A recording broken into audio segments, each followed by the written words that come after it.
Hello again, ladies and gentlemen of the interwebs. We are here on, I think, part 13? Yes, part 13 of the current state of my Bionicle comics collection. And looking here, we have ourselves the very next three from the last ones that were coming out. Last one we did, I think, was number 9. Yes, so now we are number 10, 11, and 12 coming into it. Now, it's a little weird because we got the Ignition Sea of Darkness ones here and its conclusion coming up for the Battle for Power, but I am doing these kind of in threes. I figure that's I've been finding that's the best way to go ahead and time these videos out there for us. So why not? We could take a look at the Battle for Power and some interesting stuff going on there for us, without a doubt. Now you can tell that there was definitely a change in artist going here, going forward. In fact, it even says so here on the bottom of each, which we'll get into more detail here for that in a minute later.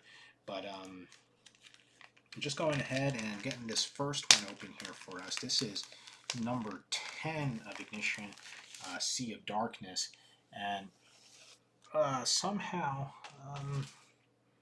looking a little bit more worse for wear than some of the usual ones I was keeping on there for us, but still excellent condition. I do not hate this condition at all that is currently in, and it's looking pretty good.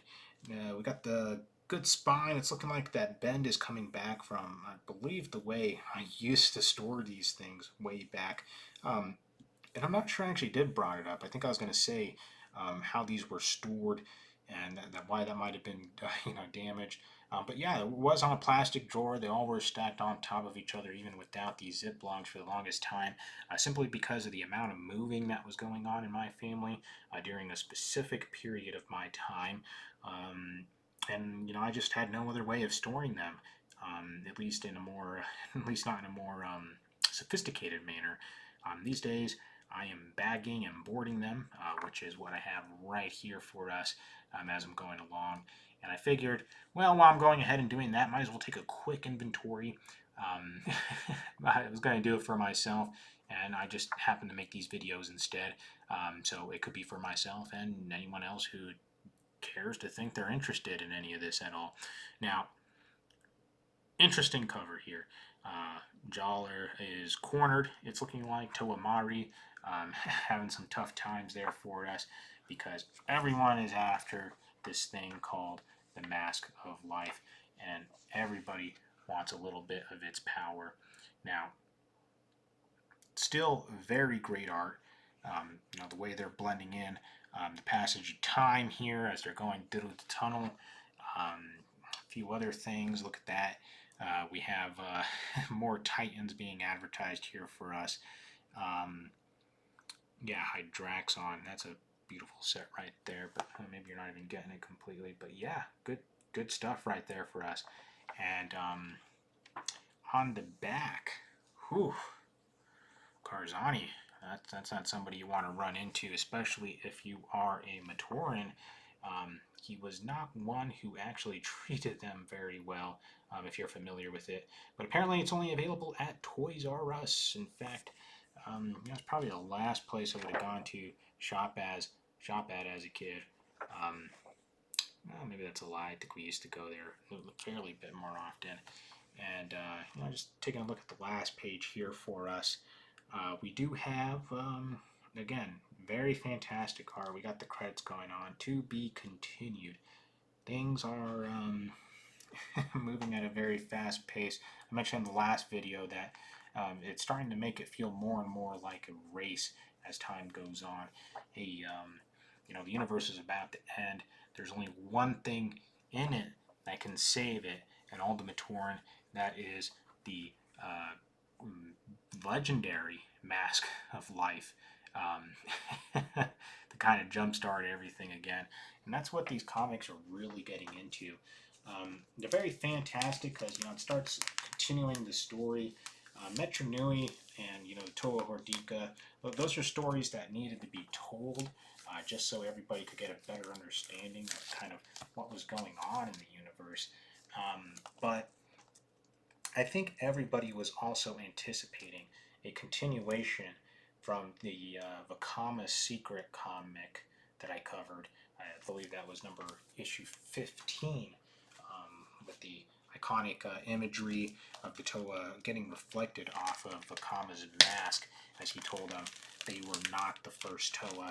And as we find out here, much later in the future, they would not be the last, because we've had the Toa Inika, the Toa Mari, really going to town trying to help out the Nuva while they are out doing their own things, going over a checklist, everything like a pre-flight list that they have to go through to make sure that when Matanui is awakened, there won't run into any issues, or so he could just be awakened at all there for us. Now, we have some cool imagery here again on the cover.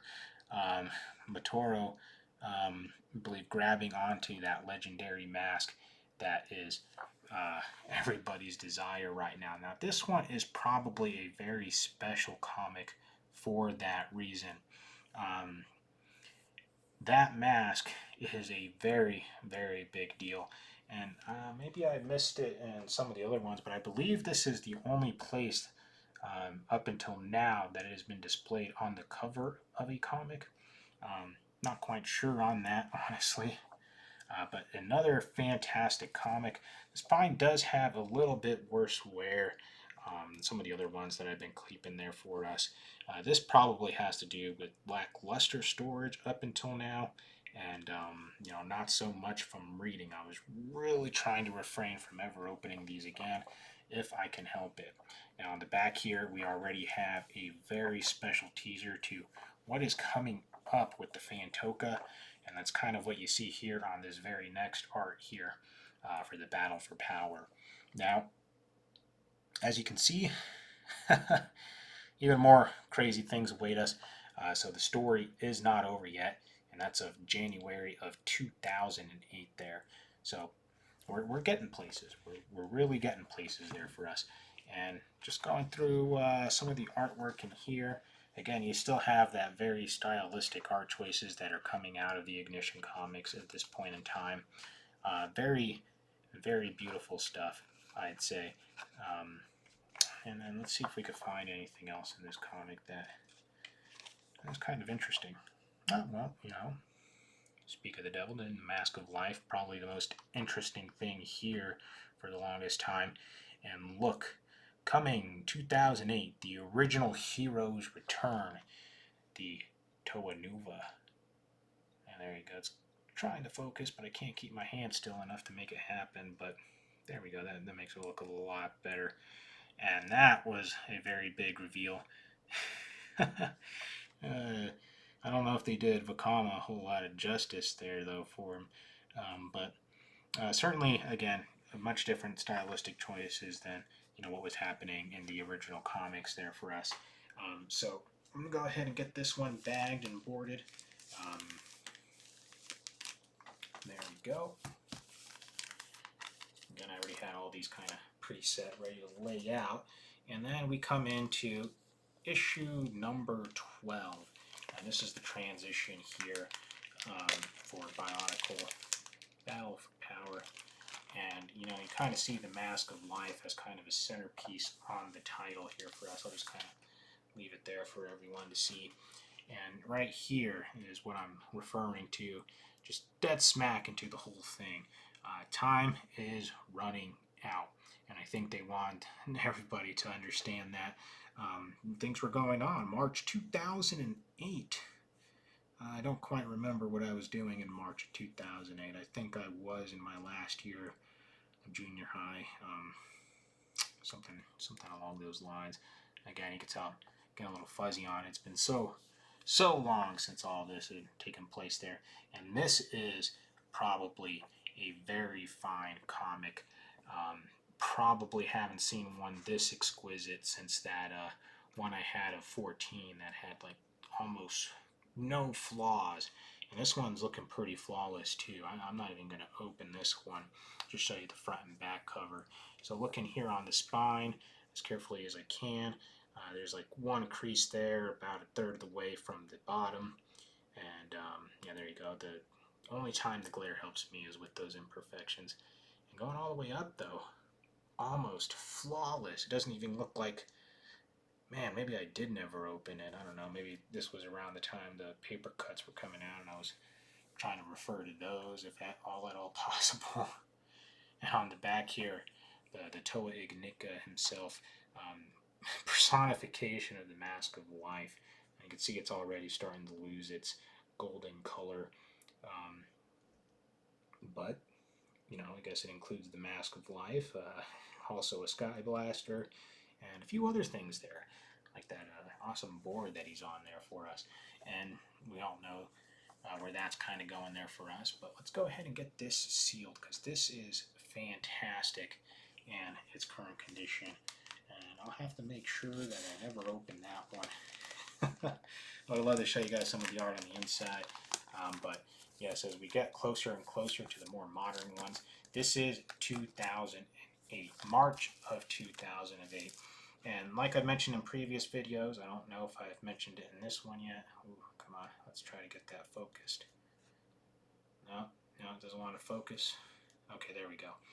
In March of 2008, it was about 2007, 2008 period that I was finally got through the method, or it got through the mindset to say, hey, I'm going to start collecting these now. It was around the time I purchased some of the OGs from my brother's friend. But for now, let's go ahead and lay everything out that we covered on this particular video. Now, number 11, number 10, and number 12, of course. Now, there was a 12.5 that had come out on the web, kind of the same way that number 6 had when it was coming out. Unfortunately, no way of really getting a physical copy of that.